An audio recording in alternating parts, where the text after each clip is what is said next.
Skye, and welcome to a special video on Kahnawà's Alternative Dispute Resolution Program, Skana Amzundu. Kahnawà is located on the south shore of the island of Montreal and has a population of over 7,000 Kahnawà people, or Mohawks, as we are more generally known among the non-native population. Skana Amzundu is relatively new in Kahnawà, but it is based on old principles.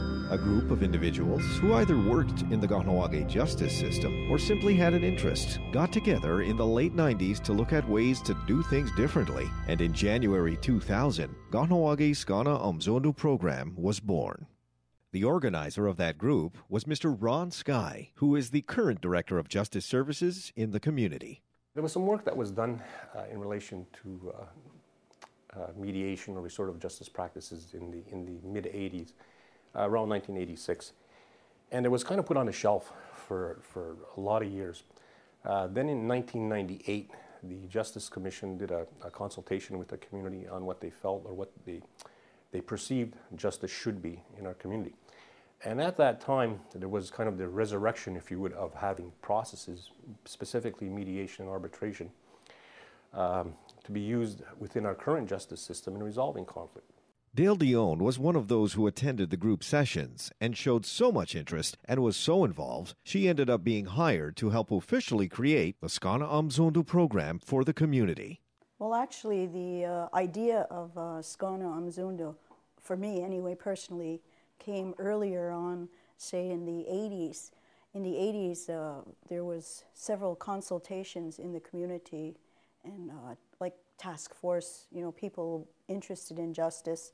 And out of those consultations, people were asked, if they were satisfied with the justice system the way it is today, or would they like something different.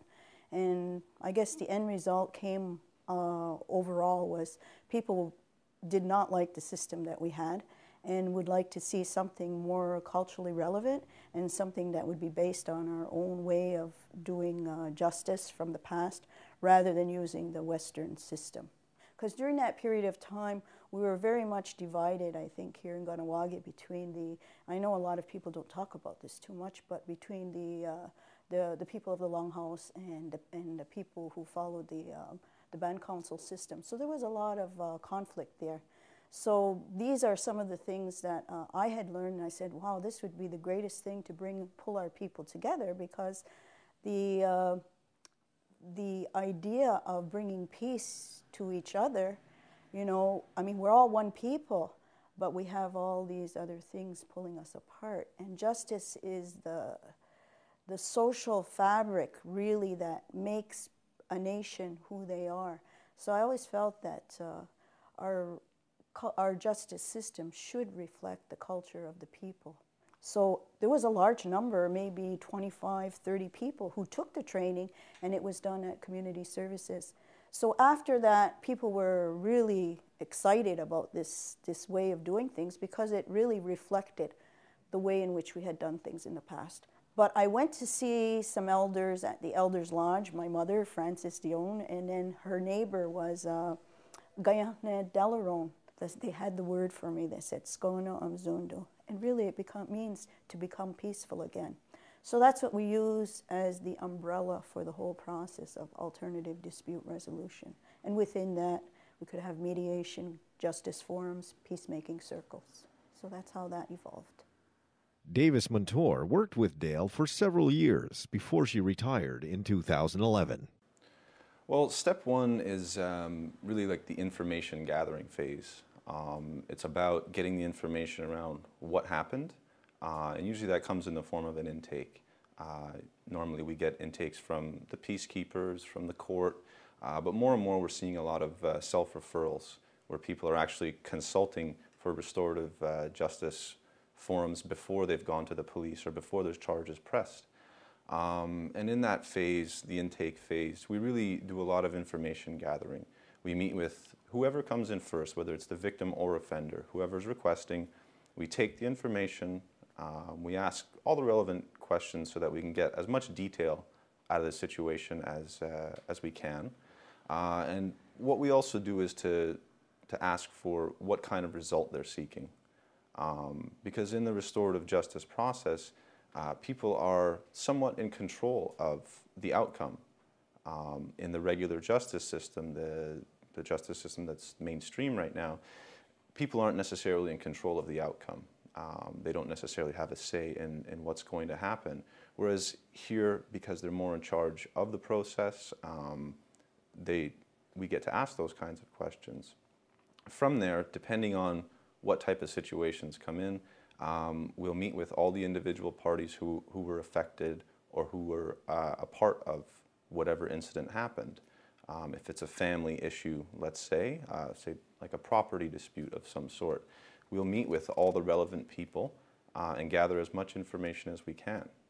Next, what we'll look to do, once we've explained the process to them and gotten all the details that we need, is we'll bring everybody together.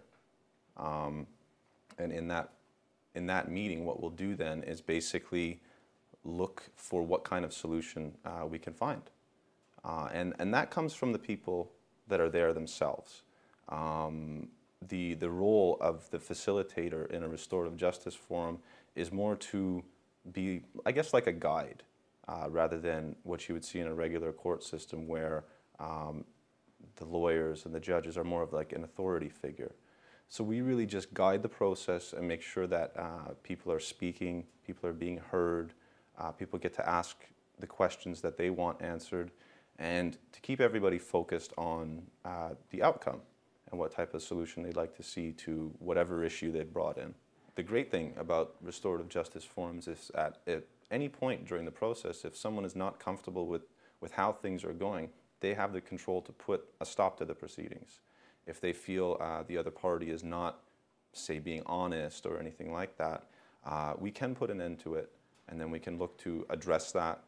Or if it's just not going to be resolved in that way, we can look to refer them to say, court, for example, where they can get the resolution that they're looking for. But the entire process really does hinge on people agreeing to it, and people agreeing to it all the way through. And that becomes really important because it becomes a much more personal process then, as opposed to court where it's basically in the hands of the system at that point, and lawyers are speaking for you, and judges are making decisions about your situation. And that's really one of the main differences between an alternative system like Kahnawà offers and the mainstream court system, is that piece of control, and in the end, the result you're walking away from is much more meaningful to you. And in the end, a lot of people are much more willing to uphold what they've agreed to because it's coming from them as opposed to being imposed on them. Joanne Stacey was overseeing the program at the time of this production. Well, mediation comes from different sources. We have lawyers who will recommend people come here to mediate their divorces, their issues, because they're only allowed a certain amount of time. Or we get people who just come and walk in and ask for help. So when they come in, we explain it's totally voluntary.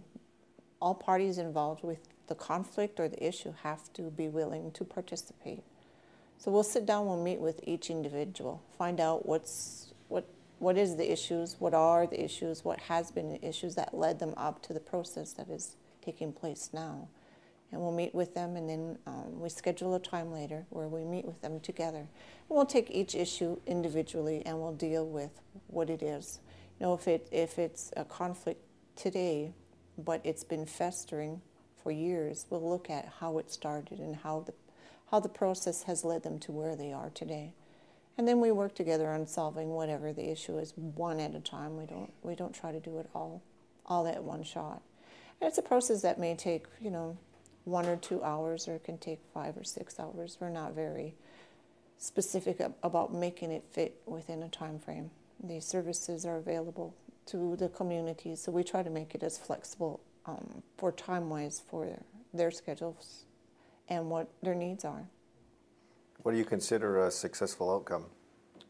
When two parties who have come to us with a conflict resolve the conflict, and they don't have to leave best of friends, but they can both leave with a working agreement that's been worked together. Both sides have input to the decision. It's their decision. The mediator is totally neutral. They're only there to guide the process. And it's something that they can live with. once the mediation has been completed and they leave, if they want to come back, 2-3 months later, if something's not really quite working, they're more than welcome to come back and we can relook at their agreement. I think statistically it's been proven that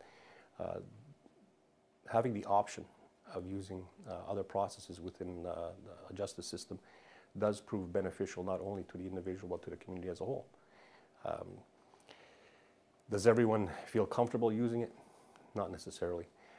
It takes a lot more individual or internal fortitude to actually come forward and participate in something like this, because now you're actually taking ownership of something that happened and actually following through with the decision or with the results of the sessions. The education component of it is something that we'd like to foster more within the community, specifically within our education system. We have designs on looking at developing some type of curriculum component that would be delivered within the education system from grade 1 up until grade 11. Again, as part of a cultural component in how to resolve conflict. I mean, historically, we've already used these types of processes. It shouldn't be something new to us. It's just to revive it, revive it back into our community.